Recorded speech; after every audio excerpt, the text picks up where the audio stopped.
स्वागत है आपका। मैं आपके साथ अमर अमर। आप देख रहे हैं global India TV. Global India TV पर आज हम बात करेंगे आतंक की। आतंक चाहे जानवरों को हो या इंसानों का, हर कोई दहल जाता है, कांप उठता है। हमारा धार जिला जानवरों के जानवर यानी कुत्ते और तेंदुआ के आतंक से अछूता नहीं है। तेंदुआ ने भी कई मासूम बच्चों को भी शिकार बनाया है, तो वहीं अभी फिलहाल में कुत्तों का आतंक काफी फैला हुआ है। काफी परेशान है जनता, परेशान है। आखिर इसका जिम्मेदार कौन है और इसकी समस्या से कैसे निजात मिलेगी, इसके लिए हमें खास चर्चा के लिए हमारे साथ लाइव जुड़ गए हैं। मेरे साथ लाइव मेहमान हैं विजय शर्मा मैम, जो एनजीओ चलाते हैं। साथ ही मेरे साथ प्रवीण तोमर जी हैं, वरिष्ठ पत्रकार हैं, और मेरे साथ राजेश नवले जी हैं, ये भी काफी अच्छा लिखते हैं, काफी इनको भी जानकारी है। साथ ही मेरे साथ जितेंद्र ठाकुर जी हैं, इनसे भी हम राय लेंगे। सबसे पहले मेरा सवाल प्रवीण तोमर जी से है कि जिस प्रकार धार जिले में कुत्तों का आतंक फैला है, जो लगातार घटनाओं का अंजाम दे रहे हैं, छोटे छोटे मासूम बच्चों को नोच रहे हैं, उनसे कैसे समस्या का समाधान होगा और ये किसकी जिम्मेदारी है और कौन जिम्मेदार है इसके लिए?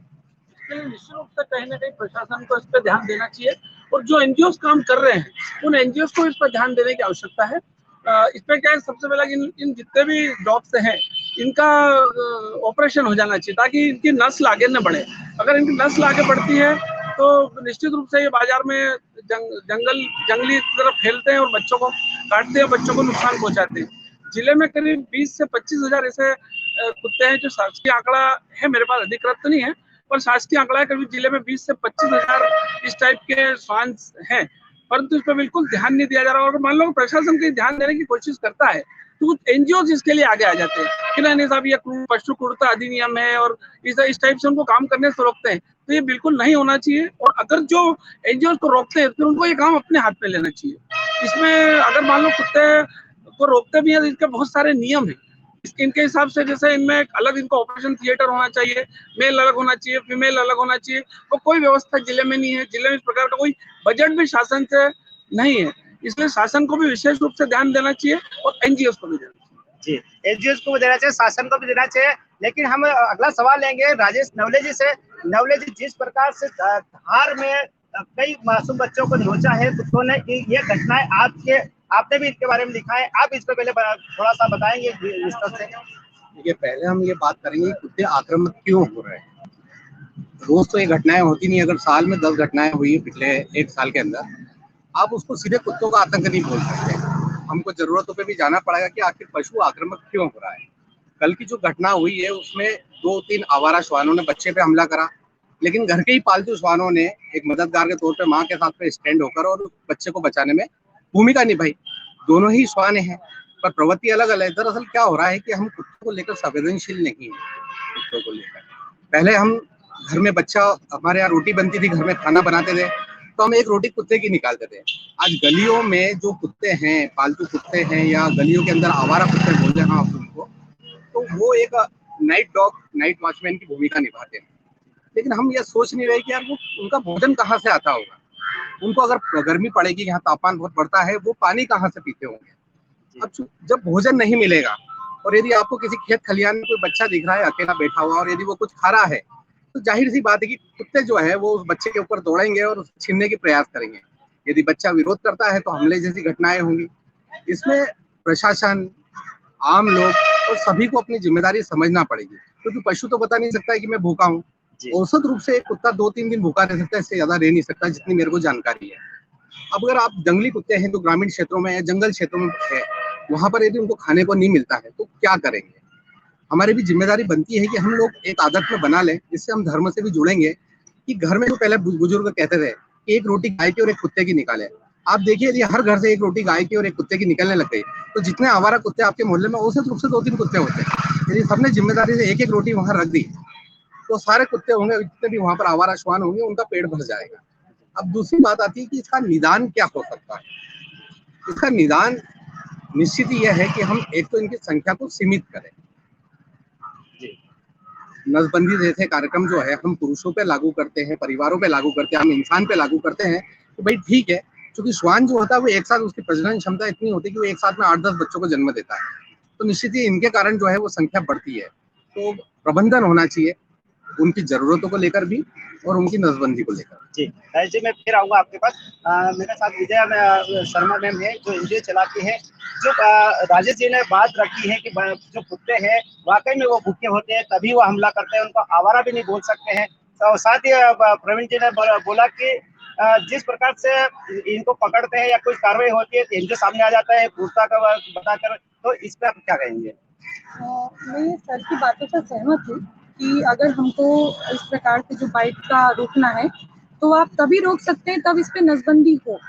और जैसे सर ने कहा कि एनजीओ सामने आते हैं, तो हाँ हम आते हैं क्योंकि उसके अपने एक नियम है। अगर आप डॉग को पकड़ रहे हो तो आप चिमटे से नहीं पकड़ सकते, आपको जाल से पकड़ना है, पहला।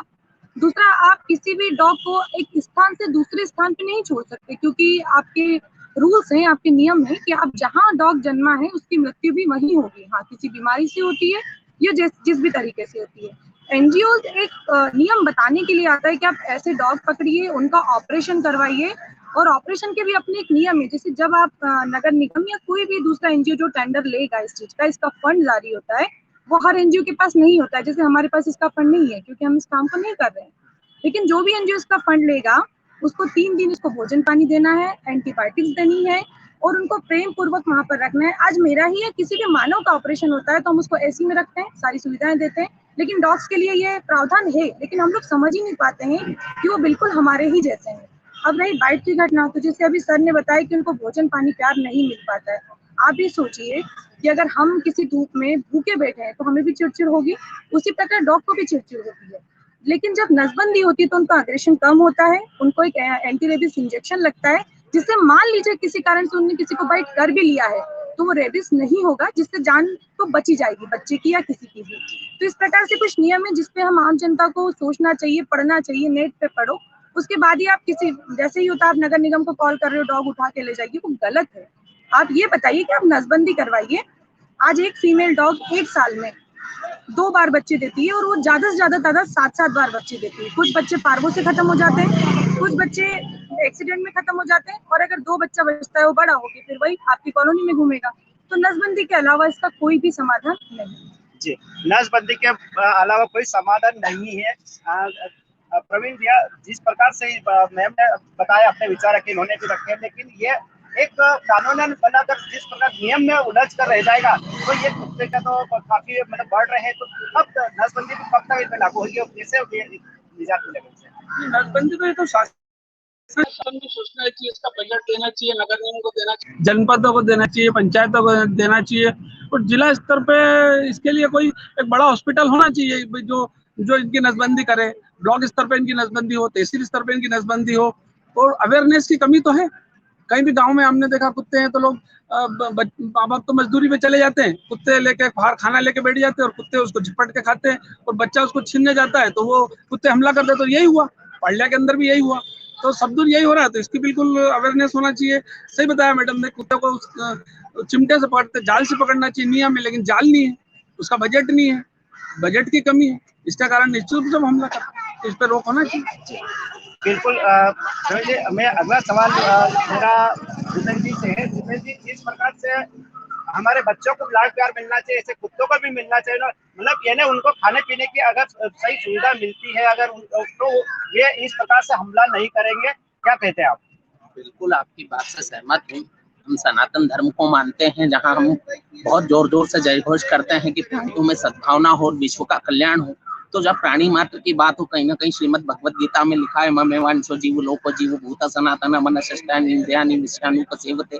तो सभी जीवों के प्रति और सभी प्राणी मात्र के प्रति हमें प्रेम, वात्सल्य, करुणा रखनी चाहिए। और बिल्कुल, और श्वान तो एक ऐसा पशु है जिससे आप जैसा उसको ट्रीट करेंगे, हम पालतू पशुओं को देखते हैं, जैसा हम पालतू श्वानों को देखते हैं, तो उनको जैसा रखा जाता है, जैसा प्रेम दिया जाता है, जैसा वात्सल्य दिया जाता है, उतने कारुण्य भाव से वो लोग हमसे पेश आते हैं। तो सबसे बड़ी जिम्मेदारी कार्यपालिका की भी होती है, उसके बाद न्यायपालिका भी उचित न्याय करे उसकी भी होती है, उसके बाद उनकी व्यवस्थाएं, जैसे ये प्रकृति है, प्रकृति में सबको रहने का अधिकार है, प्रकृति में जिसने जन्म लिया है वो अपने हिसाब से जन्म लिया है और वो जन्म के साथ ही उसकी मृत्यु निश्चित है।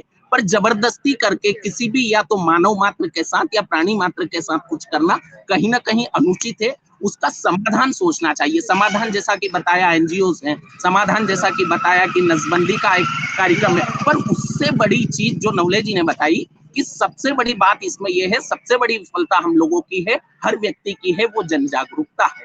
हम जब तक जागरूक नहीं होंगे, हमने यह नौबत ला दी है कि हम कुत्ते को देखते ही, श्वान को देखते ही उस पे आक्रमण करना चालू कर देते हैं, पत्थर मारना चालू करते हैं। वो भूखा प्यासा प्राणी जाएगा कहाँ, जैसे कि आदरणीय ने स्पष्ट किया है। तो मेरा यही कहना है कि जीव मात्र की दया से और सरकार को भी उचित व्यवस्था उनकी खाने पीने से लेके सारी करे। और कहीं ना कहीं बड़े दुख की बात सामने आई है कि जिले में 2 घटना हो गई, एक को तो जाना पड़ा, उसके लिए भी हम दुखी होते हैं, पर इन सब का हल निकलेगा समन्वय से। हमें प्राणी मात्र की बात करना चाहिए। हमें बहुत बड़ा दुख होता है कि आज किसी की जान किसी के कारण गई है, पर हमें उतना ही श्वानों के बारे में सोचना पड़ेगा। और सिर्फ श्वान के बारे में नहीं, वो गाय हो, भैंस हो, कुत्ता हो, मकड़ी हो, मच्छर हो, जल का पशु हो, किसी भी प्राणी मात्र के बारे में हमको समन्वय रखना पड़ेगा और उनके लोकहित के बारे में हमको सोचना। राजेश जी, जिस प्रकार से ये कहा कि कुत्तों का भी ध्यान रखा, भूखे नहीं रहेंगे तो हमला नहीं करेगा, लेकिन अभी जो झुंड की तरह इतने कुत्ते हो गए हैं, अब उनका क्या होगा?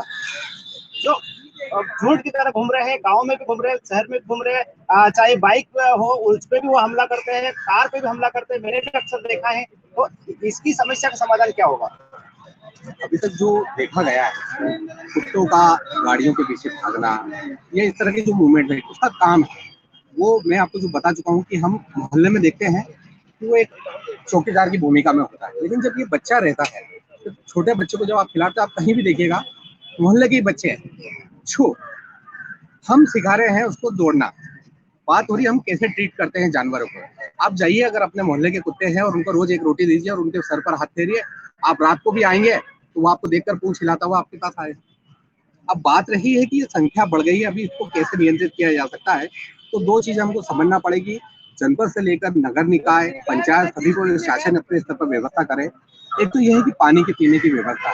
आप पूरे शहर में घूम लेंगे, मेरे को एक जगह पर आपको कहीं भी सार्वजनिक स्थल पर आपको आवारा पशुओं के लिए पानी की कहीं व्यवस्था नहीं दिखेगी।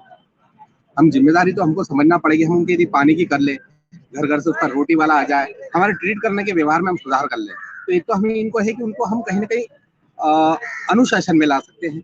दूसरी बात है कि इतनी संख्या में जो आपने बात करी, अब इनका क्या करना है जो फैल गए हैं, ये संख्या कहाँ से बढ़ रही है? तो सीधी सी बात है, वही नसबंदी वाला कॉन्सेप्ट आएगा। अब जब एक सप्ताह के अंदर 2 हमले हो जाते हैं, तो अब आप इंदौर से एनजीओ का हायर करते हैं और उसको कहते हैं कि भैया आप जो है अब इनकी नसबंदी करिए। ये काम पहले भी हो सकता था। हादसों का इंतजार क्यों? बिल्कुल, हादसों का इंतजार करने के बाद जब आप कोई कार्रवाई करते हैं तो ऐसा लगता है कि आप अपनी नाक बचाने के लिए काम कर रहे हैं। आपका भाव नहीं है। आप जो मुसीबत आ गई है, तो हम उसके बदले क्या कर रहे हैं? जैसे कोई हादसा हो जाता है तो आप कहते हैं मैं 20,000 रुपए दे आया, तो आपको लगता है कि आपने उसकी मदद कर दी, आप उसका आदमी वापस नहीं ला सकते। आप 20,000 रुपए मत दो उसको, आप वहाँ नसबंदी के जो कार्यक्रम है वो करो। आप सक्षम अधिकारी हो, आपके कहने पर लोग जो है वो समाज सेवी, आप इसका भी एक प्रकल्प चलना चाहिए कि भाई इस तरह का कार्यक्रम चालू हो रहा है, शहर में लोग भागीदारी करवाएं और अधिकारी जब बोलेंगे और गणमान्य नागरिक बोलेंगे तो इसमें भी फंड रिलीज हो जाएगा और वो फिर हम किसी एनजीओ को दे। इस तरह की व्यवस्था ग्रामीण क्षेत्रों में होए तो नियंत्रण हो जाएगा। दूसरी बात है कि शहर में जंगली क्षेत्रों में कुत्ते कहाँ से आ रहे हैं? आपने मेरे शहर से पकड़े, मेरे यहाँ हादसा हो गया, आपने ले जाकर 20-25 किलोमीटर छोड़ दिए, वो उस जगह पर चले गए, वहां पर नहीं भटकते भटकते बस्ती की तरफ चले गए खाने की तलाश में। तो इस तरह की गतिविधियां होती है तो हमको संख्या दिखने लग जाती है। जो एक अपरिचित एरिया में जाता है तो उसको तो वहां पर जीवन यापन करना है, कुत्ता है जो वो छीन के खाने वाली प्रवृत्ति में रहेगा, क्योंकि उसको वहां के जो लोकल पालतू श्वान है उनसे मुकाबला करना है। कि हमारे एरिया में हम देखते ही हैं, ये कुत्तों का स्वभाव है कि उनके गली मोहल्ले में कोई नया कुत्ता आ गया तो वो आक्रामक हो जाते हैं, पालतू भी आक्रामक होता है। तो उनके एरिया में तो उनको डरते छुप के आना, फिर अचानक उनको दिख गया कोई बच्चा अकेले में है तो उनको उसको छीनने की कोशिश करना है। तो अब एकदम इस पे अंकुश नहीं लग सकता है। हम आज से तैयारियां करेंगे तो 3 साल बाद हालात सुधरेंगे इस मामले में। आज से प्रशासन, आज से पंचायत के लोग इस तरह की व्यवस्था कर ले कि हम एक पानी का चाटिया रख दे जहाँ पर गाय हो, चिड़िया हो, कौवा हो, इस तरह का हो जाए। नगर निकाय अपनी ओर से व्यवस्था करे, बड़े बड़े कॉन्ट्रैक्टर से उनको बोल दे कि आप सोशल जो है CSR फंड जो होता है वो इंडस्ट्री का होता है, हम कॉन्ट्रैक्टर को बोले कि भाई आप जब हमारे यहाँ करोड़ों रुपए के काम कर रहे हैं तो आप हमारे यहाँ 10, 20, 25, 50 हज़ार रुपए की टंकियां हमारे यहाँ रखवा दीजिए, वो रखवाएंगे। मैं जितना ठेकेदारों को मैं पहचानता हूँ या जितने लोगों को मैं जानता हूँ, वो भी कहीं ना कहीं जो है सिटीजन है, और आप जब शुरुआत करेंगे तो लोग मदद करेंगे, लेकिन आप जिसकी जिम्मेदारी वही नीरस भाव से रहेगा तो लोगों को फिर इतना समय नहीं। बिल्कुल राजेश जी, प्रवीण जी, जिस प्रकार से राजेश जी ने बताया कि अगर इस समस्या के लिए आज से भोग किया जाएगा तो 3 साल लगेगा हालात सुधरने में, क्या सोचना है आपका, क्या मानना है आपका? बिल्कुल चालू तो करना चाहिए। सबसे पहले तो कहीं ना कहीं हम दोषी हैं कि एक बच्चा पाइलिया में मरने के बाद ढूंढनी चाहिए। सबसे बड़ी कमी कहीं ना कहीं तो ये भी है। दूसरी कमी, जब दूसरे बार हुई घटना, तीसरी घटना हो गई पिछले 1 महीने में धार जिले में, और उसके बाद हम एनजीओ को ला रहे हैं और ये चेता रहे हैं और कोशिश कर रहे हैं, और 10-20 हजार रेड कार्ड से देके और हम इससे बचने की कोशिश कर रहे हैं। तो निश्चित रूप से कहीं ना कहीं काम करने वालों की कमी। आज मैंने सुना कि जो कुत्ते पकड़ने की स्कीम चली तो कुछ एनजीओ आ गए ज्ञापन देने, नहीं साहब हाईकोर्ट जाएंगे हम और अब ये कुत्ता पकड़ना बंद करिए। और तो ये गलत है। अगर एनजीओ अगर ऐसा करता है तो एनजीओ को फिर आगे आना चाहिए, आगे काम करना चाहिए। और नगर निगम, नगर पालिका अगर कोई मकान की परमिशन देती है, इनको एक शर्त ये भी डालना चाहिए कि अपने घर के सामने भी आपको एक टंकी रखना पड़ेगी, इसमें पशु पानी पिए, कुत्ते पानी पिए, जानवर पानी, एक शर्त ये भी रखना चाहिए। तो ये भी मेरे को लगता है कि अगर इसको पानी और रोटी मिलेगी तो कहीं ना कहीं हमला करने से। बिल्कुल, जिस प्रकार से प्रवीण जी ने बोला है कि एनजीओ सामने आता है, मानते हैं कि क्रूरता पशु के साथ भी नहीं होती है, लेकिन ये जो समस्या है, अब आपका क्या राय है कि आप किस प्रकार से निपटेंगे, ये थोड़ा सा आप इसे बताएं। मुझे ये तो अभी नहीं पता है कि कौन सा एनजीओ सामने आया है, क्योंकि जो हमारा एनजीओ काम कर रहा है वो नसबंदी पे ही काम करना चाह रहा था कि धार में नसबंदी हो। और जब भी नगर निगम से कोई डॉग की गाड़ी जाती थी चिमटे से पकड़ने के लिए, तो मेरी आंखों देखी बात है, एक फीमेल डॉग थी जिसका बेबी था पेट में। जब नगर निगम से चिमटे से पकड़ा गया तो उसका बेबी बाहर हो गया, प्रीमेच्योर बेबी, और डॉग भी वहीं मर गई। हम वो नहीं चाह रहे थे, हम चाह रहे थे कि नसबंदी हो। अगर नसबंदी अभी जो भी प्रशासन ने शुरू किया है तो हम उनके साथ हैं, हमने अभी कोई ज्ञापन नहीं दिया है। लेकिन हाँ, नसबंदी के जो नियम है, जो एसओपी है, अगर उसके हिसाब से नसबंदी नहीं होगी तो बिल्कुल हम ज्ञापन देने जाएंगे। क्योंकि एक नियम से होती है कि आपको कितने दिन डॉग को रखना है, कैसे केजेस में रखना है, कैसा आपका ओटी होना चाहिए, डॉक्टर किस प्रकार से ऑपरेशन कर रहा है, कहाँ से उठा रहा है और कहाँ छोड़ रहा है। और आपको ये पता होना चाहिए कि ये कुत्ता रासमंडल का है तो रासमंडल पे छूटेगा, और उसके बाद इसको आप कैसे जस्टिफाई करेंगे कि ये डॉग की नसबंदी हो चुकी है, तो आप उसका कान कट कीजिए, इस मात्रा में कीजिए कि उसको ज्यादा ब्लड नहीं आ रहा है। ऐसे बहुत सारे नियम है सर जिसके साथ प्रशासन को काम करना पड़ेगा, तो हम प्रशासन के साथ में हैं। और अभी तो हमने ऐसा कोई ज्ञापन नहीं दिया क्योंकि हम खुद चाह रहे हैं कि नसबंदी शुरू हो, क्योंकि मानव को ही सर्वाइव नहीं करना पड़ रहा है, हमारे पशु को भी सर्वाइव करना पड़ रहा है। वो रोड पे भूख, प्यास, निंद्रा, बहुत सारी चीजों से लड़ रहे हैं, क्योंकि आप अभी सभी ने कहा है कि उनको भोजन की बहुत कमी होती है। इस प्रकार से कमी उनको ना हो, जब वो कम संख्या में हो जाएंगे तो मुझे लगता है कि हर घर से उनके लिए रोटी और पानी मिलेगा। बिल्कुल। तो जिस प्रकार से आज हमारे सामने दोनों तरफ समस्या है कि कुत्तों की भी समस्या है, तो वही बच्चों पर जो जिस प्रकार से उनके साथ हमले हो रहे हैं, नोच रहे हैं, वो भी एक बड़ी समस्या है। हमको ये भी देखना पड़ेगा कि हम बच्चे ये आक्रामक क्यों हो रहे हैं। जहाँ हमारे मेहमानों ने जिस प्रकार से अपने अपने विचार रखे हैं, वाकई में वो भी सोचने लायक है। कैमरामैन दिनेश के साथ अमर वर्मा, ग्लोबल इंडिया टीवी, धार।